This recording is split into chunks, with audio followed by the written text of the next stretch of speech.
What is going on, guys, and welcome back to another video. I feel wrong filming this video on the Loud and Proud channel, and I've got like Carhartt shirt and I don't even know what the Archon hat on. Kind of got like my work clothes on because I treat my Loud and Proud merch, for the most part, I treat it with like the utmost respect.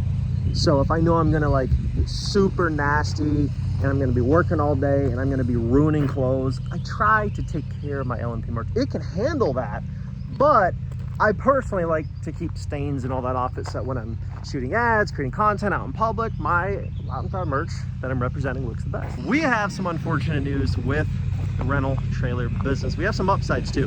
The upsides are things are growing rapidly. We are #2 on Google in our area. We have tons of 5-star reviews flooding in. I get calls all the time. I got like 4 calls yesterday for car trailers. 2 of them bailed, but that happens. We've got this trailer.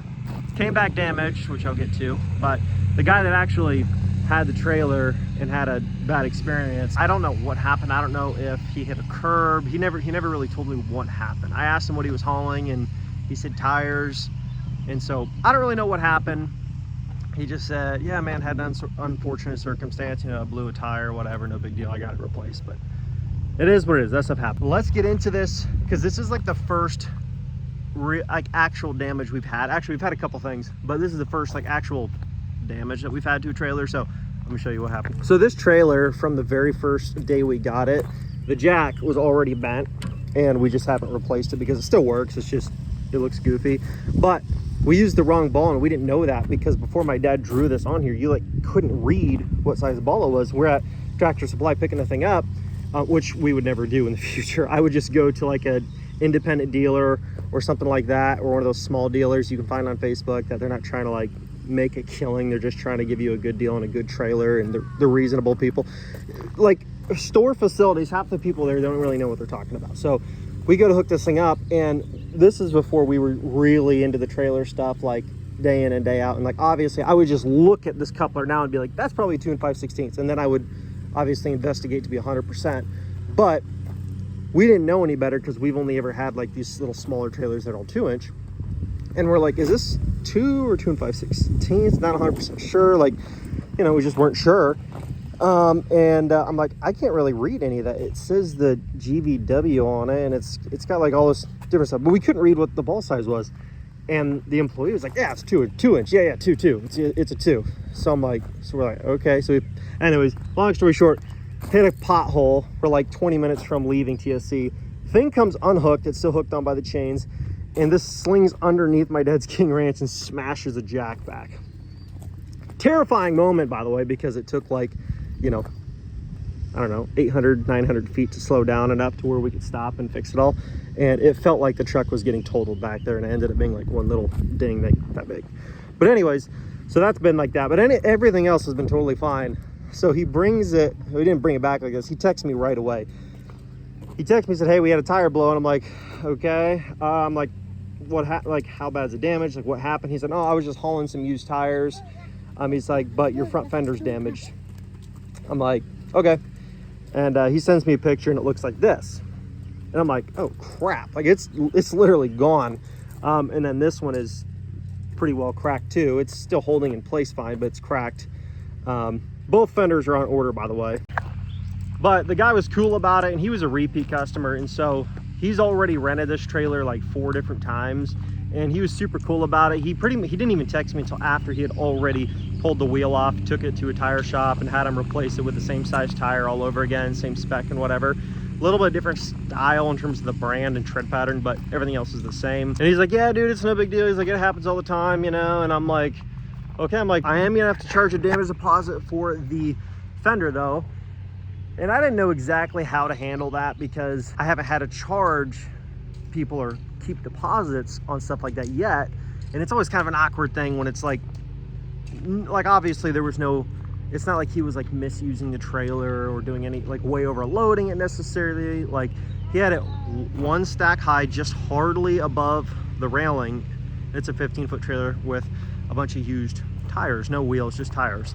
And so there's no way he was exceeding the 5,000-pound payload capacity. He might have been close, but he wasn't exceeding it. So I don't know if he had a pothole on the road and it was just you know, unfortunate, or if he hit a curb slinging in and out of the parking lot. I don't know what happened, and he didn't tell me exactly what happened, but he was cool about it. He got the tire replaced, and I was like, yeah, I'm gonna have to keep the $100 damage deposit. And he's like,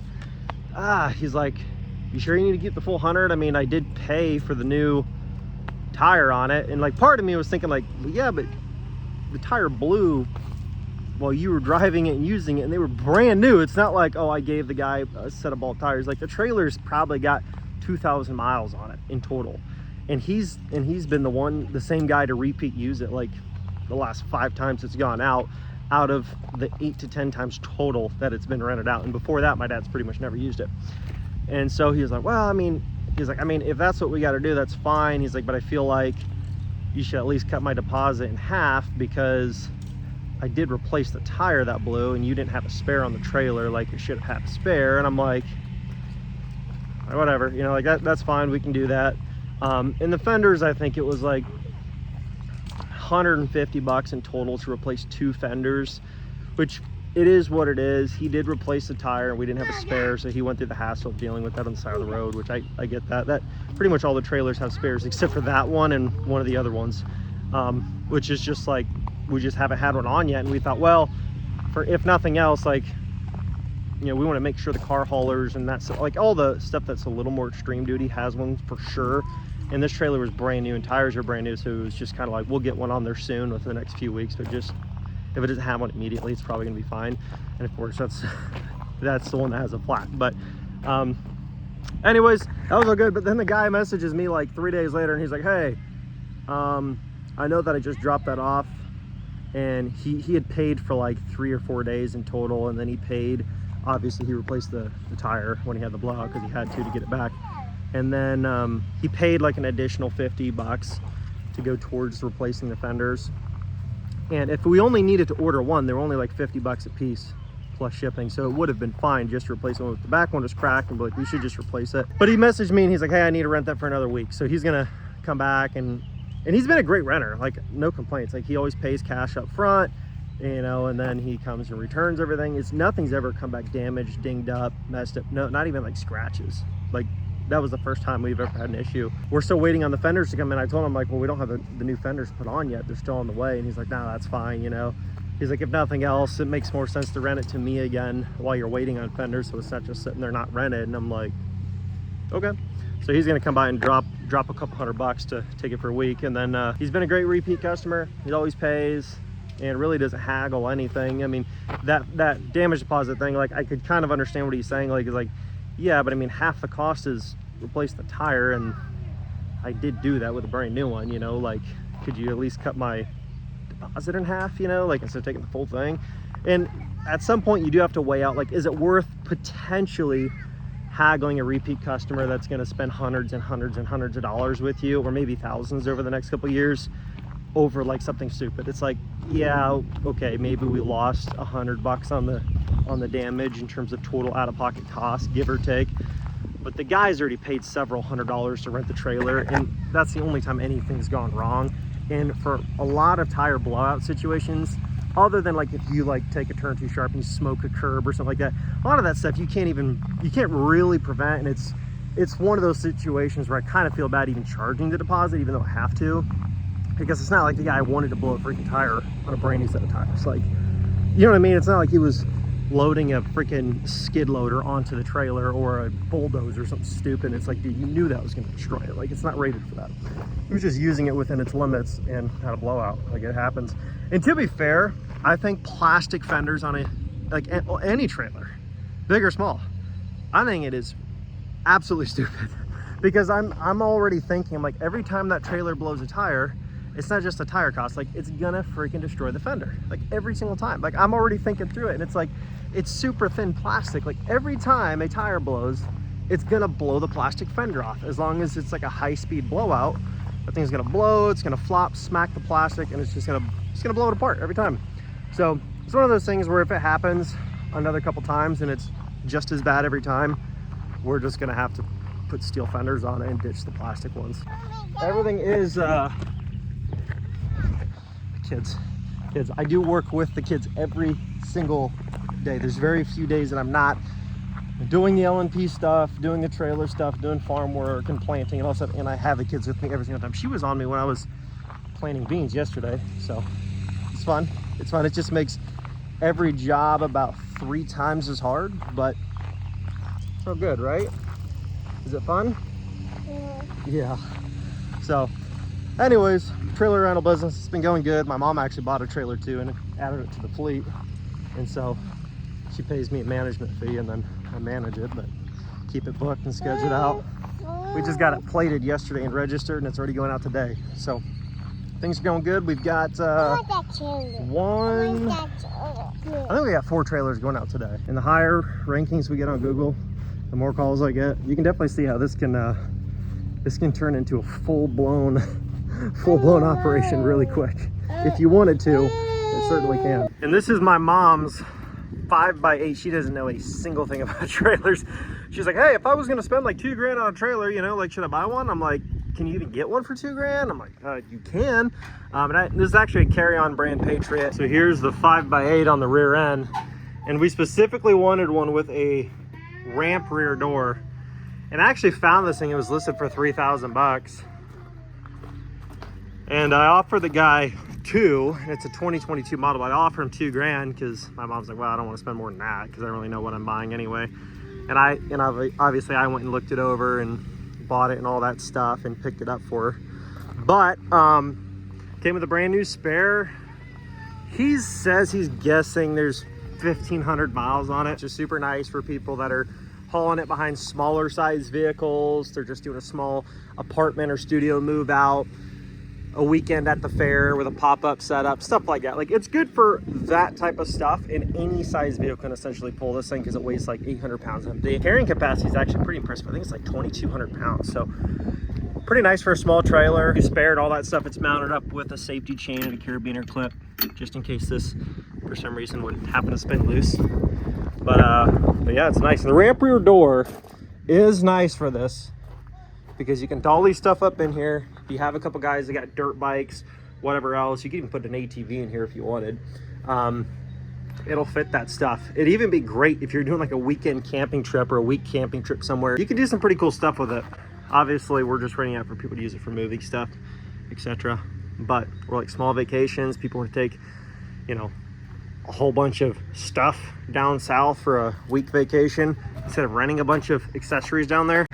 This would be the situation where it would pretty much almost virtually not change your fuel mileage more than a mile or 2 per gallon for the most part because it's so lightweight, just depending on how heavy your load is inside there. But like, it makes sense for somebody to rent this thing for 25 bucks a day and just take all their stuff down with them to Florida or wherever for their vacation instead of not taking it because it doesn't fit the back of the car and then they got to spend $500 renting a bunch of, you know, bikes and chairs and tents and all this other crap if they want to take it to the beach. So just a random example, but this thing will get rented out quite a bit. I mean, it's been up for 1 day and it's already rented out, so that should say something. Anyways, I've got somebody pulling up right now to pick up a trailer for a 7-day rental. At least half the fleet will be out today, and it's only 10:30 in the morning, so I wouldn't be surprised if by the end of the day we have 7 or 8 out of the 10 trailers all rented out, which is pretty cool. On another note, check that thing out. Holy smokes. And no, I'm not talking about the camper, although you could use that truck to pull a camper like that. And the cap on that thing would make it amazing as a, once you get to where you're going, if you want to have like an off-roading rig to go even further and camp up somewhere different for a couple of days, somewhere more remote, in this 4-wheel drive beast with the camping setup in the back there, it would be absolutely amazing for something like that. And I personally would use it with that function all the time. And if you guys did not know, this giveaway is live right now and it only goes through part of July. So if you want to get entered to win this thing, tap the link in the description below, get entered while you can. Thing is super sick, super clean. 35s, 16x12s, absolute unit. It's actually a Western truck. He said it was either Arizona or California it came from. So the thing is super, super minty clean. It's actually got pack brake airbags, and you can control it with an app on your phone, raise and lower the rear end. It's pretty sick. It's kind of a sad reality for the guys that are missing out on it, but it's a cool thing in terms of for the person who wins this or the people that still own these trucks. They are becoming like a vintage, classic, collectible pickup truck. That's what they are becoming. Now, you can still use them and work them and all that stuff, but you're gonna see a lot fewer of these trucks getting bought now to like slap a ladder rack on it and work the snot out of it. I mean, don't get me wrong, there's still guys doing that and all that stuff, and a lot of times it's like if it's a truck that's already beat to crap, they'll just keep on working it. And there's nothing wrong with that. That's what they were originally built for. But these trucks are super hard to come by, and they're becoming super desirable. And here's a fun fact that's actually kind of crazy. Like my dad, for example, has a 2013 King Ranch. It's got 165,000 miles on it. It's got a little bit of rust, nothing crazy. It's got a cap on it and all that stuff. And like that truck would book value right now for like 25. And what's crazy, and this is just mind blowing. All I'm gonna say is this: we paid more than that for this thing. It's a 1997. It doesn't have leather and all this other stuff, but it's the fact that these trucks are becoming obsolete. In other words, you can't find them in this kind of condition anymore, because the ones that have been worked as fleet trucks, or they've been, you know, hotshot trucks, or whatever they've been used for, they've been worked their entire existence.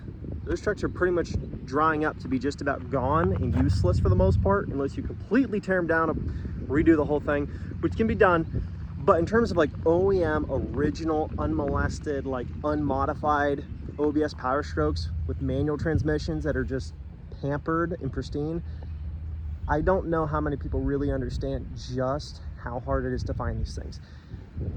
And the fact that the market is telling you these trucks are going, in a lot of cases, with a lot more miles than like my dad's King Ranch, for example, with 165,000, they're going for literally the same or more money than a truck that's 10 or 15 years newer. That is telling you where the market's going for these things. And essentially what the market is saying is these are getting hard to find. The demand is growing because there's so few of them out there, and the prices are just going to keep going up. Because these trucks aren't just all of a sudden, there's not just all of a sudden going to be a whole bunch more of these things floating around to go out and buy.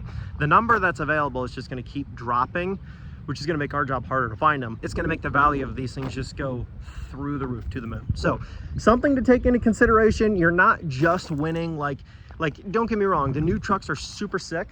Okay, I drive a new truck day to day when I'm going to tow and I'm going to travel and all that stuff. But in terms of like the new trucks, you're gonna buy it, you're gonna drive it, you're gonna lose money on it. It's just the name of the game. There's nothing wrong with that. That's just the normal cycle of it. When it comes to this truck, you can buy it, drive it, as long as you don't put absurd amounts of miles on it. As long as you keep it nice, that's the most important thing. Keep it nice, keep it clean. This truck will go from 25 to 30 to 35 to 40,000, 50,000. Like I'm telling you, you hold on to this thing another 10 years. Mark my words, these trucks, you will not ever be buying one of these. Not in this condition, you will not be buying them for that $25,000 to $30,000 range. That will no longer exist unless somebody's just giving you a dumb deal. If they're in that condition, they're gonna bring ridiculous money, and that's just a fact. And just like I figured, not 5 minutes went by and somebody just messaged and said they're renting that for a couple of days. So like I said, guys, it's keeping me busy. It's friggin' awesome, and it does take a lot of work. It's definitely more work than I thought it was gonna be. Not in terms of like, obviously when the trailers are gone, all you're doing is monitoring when they're gonna come back and stuff like that with tracking and stuff. But in terms of like the scheduling, taking the calls, if you get voicemails, returning them right away. If you get messages, returning them right away. Customer has a problem, getting back to them right away. Like I went on an anniversary trip with my wife in Canada for a few days, and I'm not gonna lie, it made me realize just how important my role was of managing all this, because I had my dad and my brother managing it, which was super helpful. There's just a lot of small details that, like, unless you do it every single day, you just don't really think about. Making sure you don't forget hitches, or make sure you send out the right trailer with the right rating, whether it's a 7K or a 10K or 20 foot versus a 24 foot. Like just small things that, like, obviously I don't think about it because I know exactly what I'm doing. But like when you're asking somebody that's not doing it every day to step in and do it, there's just small things you got to make sure you don't get wrong, like the right ball size and the right, you know, ball between either straight, a small drop, or a large drop, etc. Like there's just small things that when you do it every day, you just don't even think about it. And it really does require a lot more attention than I thought. Not in a bad way, because I still have the freedom to, like, when people come pick up trailers, I think it's gone making me money all day, and I can go and I can till food plots, or like I'm filming a video, I'm gonna edit, I'm gonna have a couple LNP meeting things today, like all kinds of other things that I would not be able to do if I had to go out and hourly earn that dollar, versus like somebody sends me a message, they come pick it up and they leave. Like I would have to literally go and work most of the day doing anything else to make the same money I just got from renting 2 trailers that took me 20 minutes between messaging and hooking them up and leaving it and having them leave. Like, there's huge benefits. But in terms of like when you actually have a lot of trailers, it's a great problem to have, but you do get really busy really quick. And now this is a video that I am planning on making here. Actually, I'd love to be able to do it within the next day or two if I can get my dad's truck left over here. And I wanted to do a King Ranch, it's the 6.7 Power Stroke, versus this F350 crew cab long bed, kind of like a side-by-side between the 2013 and the 1997, since they're both F350s, they're both diesel, they both have caps, they're both crew cabs. You know, the bed length's different, but for the most part, the rest of the truck is the same. They're both on 35s with, well, this truck has a little bit more offset than my dad's King Ranch, but very similar side to side, other than colors and interiors. And obviously it's all different from that perspective, but I think it'd be a cool video to do, and for you to decide if you had to pick between the old truck or the new version of that new truck. Even my dad's truck is now very dated, believe it or not. It's crazy to think how time's flown, and that's already a 12-year-old truck. Like, it's crazy to think about, because it's like these trucks are both worth about the same price. Okay, so which would you pick for the money? Like, if you were gonna go between that truck, my dad's 2013 King Ranch 6.7 Power Stroke, or this one, given that they are in the same budget class now, which one would you pick and why? So anyways, guys, I think that'd be an interesting video. I can shoot that one over next, but that's an update for the trailer stuff, update on the truck, and just a couple small things about that. Pretty excited, pretty freaking excited. Don't forget to get entered to win that thing, because that giveaway will end faster than you know it, and then you're gonna be like, why was I that guy that tried to wait till last minute and then I didn't get entered? And then somebody else wins your truck. Just saying, something to think about. Anyways, guys, thanks so much for watching. I'll catch you in the next video. Peace.